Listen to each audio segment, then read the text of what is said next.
Hi, this is Scott Garibay, and today I'm going to be talking about why I am choosing to vote for Andrew Yang in the Pennsylvania primary, in the Democrat Pennsylvania primary on April 28th. So the first reason is I'm so excited about just U.S. politics overall, and the fact that we're heading up toward the general election in 2020, and then we'll get to elect our president in November of 2020. And so what I did was I did a study of every single Democrat. So I have a very good knowledge of Donald Trump. I understand who he is, but I didn't have as strong a knowledge as I would like for every single Democrat that is running. And so I did a study of every single Democrat that is running for as a U.S. presidential, specifically a U.S. presidential primary candidate to run against Donald Trump in the general election, right? So, and by the way, you can find my summary for every single one of the 15 Democrat primary candidates who are declared as of today right here on this channel, and you can see exactly what I think about each and every one of them, right? And I determined who they are, what they stand for, what are their strengths and weaknesses.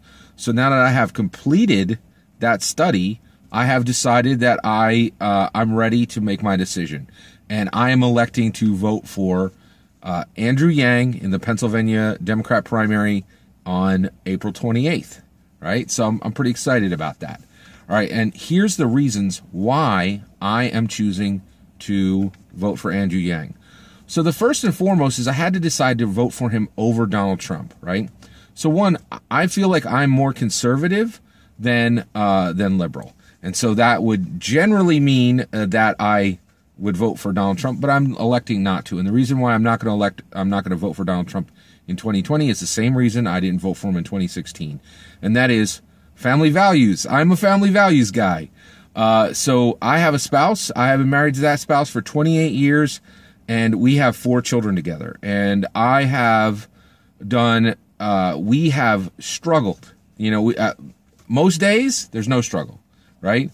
But on the days that have been difficult, we have struggled together to do everything we can to love one another and respect one another and vow. And so as a human being, you can promise, you can vow, and you can make a sacred vow. I made a sacred vow to my spouse, right?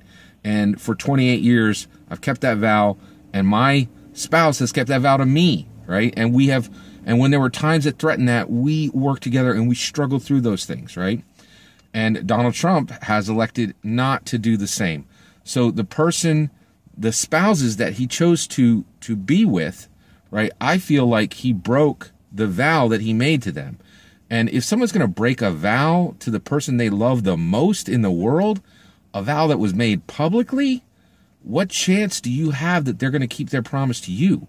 I think it's pretty clear, virtually none, right? So I really could not bring myself as to follow a leader who wouldn't do the same basic thing that I do as a human being, which is keep promises, keep vows, and certainly keep promises, keep vows, keep sacred vows, right? And I don't feel like he's saying, that's not for me. I don't need to do that. I can't follow a leader like that personally. He is, of course, my president. I respect him as my president because he holds that role, and the public elected him, right? But Andrew Yang, as I looked at him, I was incredibly impressed at the way he portrays, the way he carries himself as a husband and a father. When people say, are you having fun? He's like, well, the reality is I miss my wife and I miss my 2 sons. That speaks volumes to me, that's immediately at his mind. It meant to me that he takes his role as a husband and father seriously. And as a husband and father, that spoke to my soul, man. Like, that's the first thing that I care about. Can I trust you?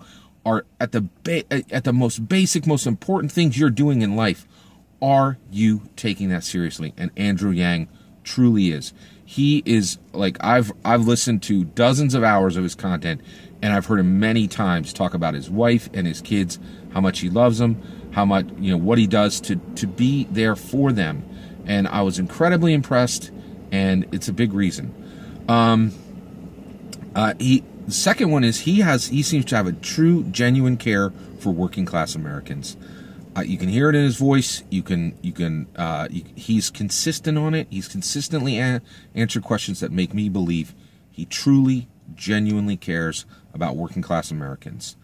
And honestly, I'm a knowledge worker. I'm a little beyond blue collar, right? And although I know I'm wearing a blue collar right now, and just the idea that, he's looking out for people who don't have college degrees and who are threatened by automation, it's a big deal to me. And I feel like he genuinely cares. And I could tell that by the way he answered questions, his consistency, and it's important to me.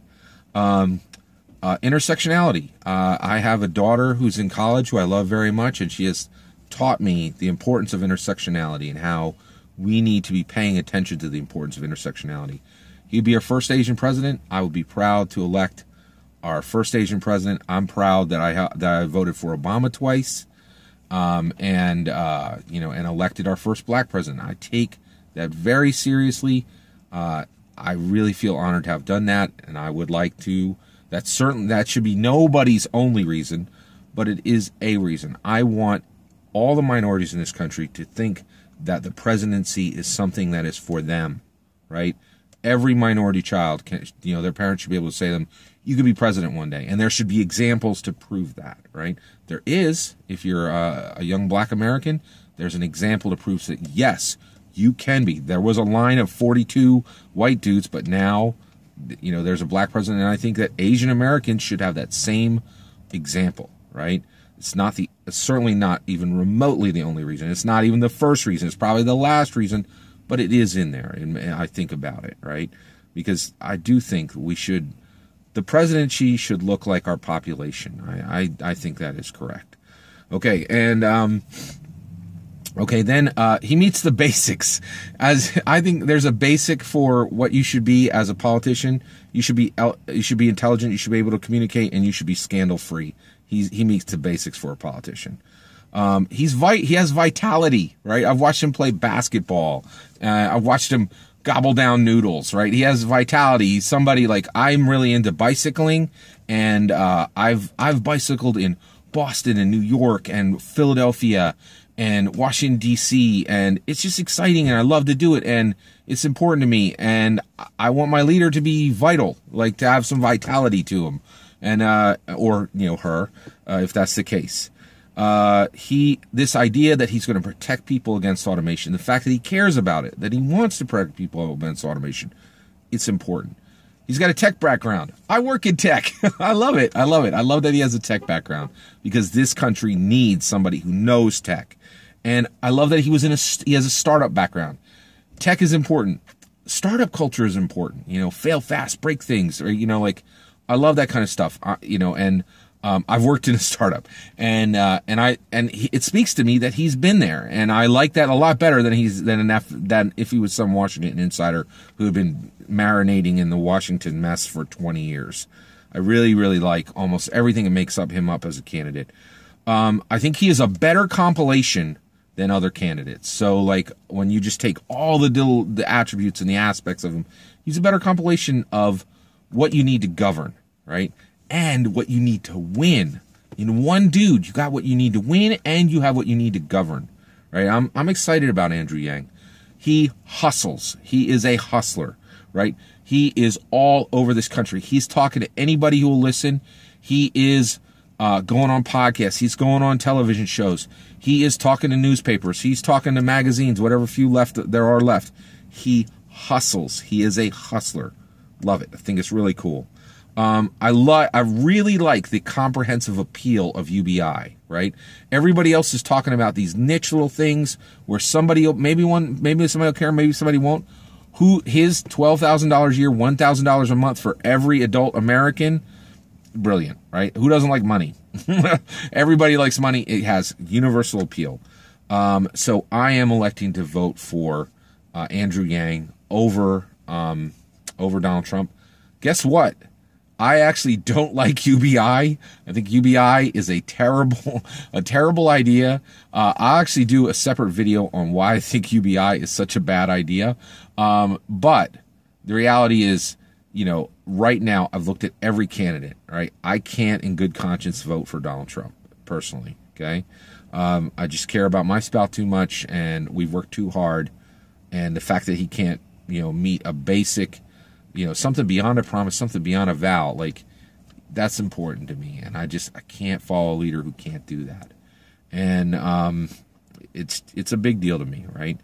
And so I actually not super crazy about UBI, but when I look at every candidate, Andrew Yang, to me, is clearly the best. Clearly the best. He's a candidate I'm excited about, and I think, and the reason why I really care about him is I think you could trust him, and I think he genuinely cares about this nation. I think he's super intelligent. I think he has what it takes to win, and I think he's going all the way, and I think he genuinely cares about American citizens. I'm an American citizen, and I think he's the best option there is for 2020 as it stands right now. I am voting for Andrew Yang on April 28th in the primaries in Pennsylvania. Go Yang. Take care. I just shared my opinions on U.S. politics. I'm really honored to share that with you. I would love to hear what you think of U.S. politics. Who are you planning to vote for? What do you think of Andrew Yang? Let me know in the comments below. Thank you very much for watching today, and have a wonderful day.